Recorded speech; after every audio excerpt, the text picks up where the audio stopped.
Bro என்னாச்சு bro, ரொம்ப feel பண்ணுறீங்க? அந்த ஒரு வீடியோ பார்க்கலையே ப்ரோ நீங்கள்? எந்த வீடியோ ப்ரோ?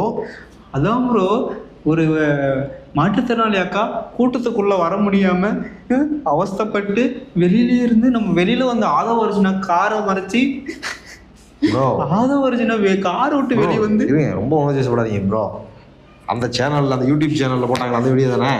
பேக்ரவுண்ட் ஸ்கோரில் பாட்டெல்லாம் போட்டு ஸ்லோ மோஷனில் காட்டி ஒரு பில்டப்பை கொடுத்து வைரலாக போயிட்டு இருக்கேன் ப்ரோ. ரொம்ப உணர்ச்சிப்படாதீங்க ப்ரோ. முதல்ல அந்த அக்கா நம்மகிட்ட தான் வந்துச்சு ப்ரோ. அந்த அக்கா நம்மகிட்ட வந்துச்சு.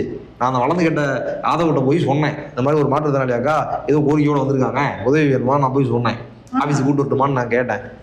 அந்த வளர்ந்து கேட்டவங்கலாம் சொன்னாரு, நீ ஆஃபீஸுக்கெல்லாம் கூப்பிட்டு வராத, நீ வந்து என்ன பண்ணுறா, கூட்டம் நடக்கிற அன்னைக்கே கூப்பிட்டு வந்துரு, அது ரோட்டோரமாக நிற்க வை, ரோட்டோரமாக நிற்க வச்சுட்டு நான் வெளில வரும்போது எனக்கு கார்கிட்ட வந்து மறிக்க சொல்லு, என் கார்கிட்ட வந்து நிற்க சொல்லு, நான் அப்படியே அவங்கள பார்த்துட்டு அப்படியே காரில் இருந்து கீழே இறங்கி அவங்கள்ட்ட நான் கோரிக்கை கேட்குற மாதிரி கேட்குறேன், இதெல்லாம் செட்டப் பண்ணு.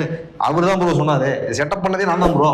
இன்னொன்று சொன்னார், இதெல்லாம் நடக்கும்போது கண்டிப்பாக இருக்கிற கேமரா இருக்கணும் அப்படின்னு சொன்னார் ப்ரோ. அதெல்லாம் செட்டப் பண்ணி நம்ம தான் ப்ரோ பண்ணதை. இது தெரியாமல் நீங்கள் வந்து ஃபீல் பண்ணிட்டு ஃபயர்லாம் விட்டுருக்கீங்க. இன்னும் அரசியல் தெரியாமே இருக்கீங்களே ப்ரோ.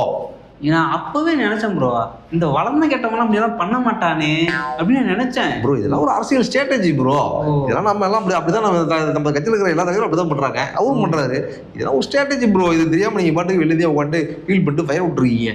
என்ன ப்ரோ நீங்க?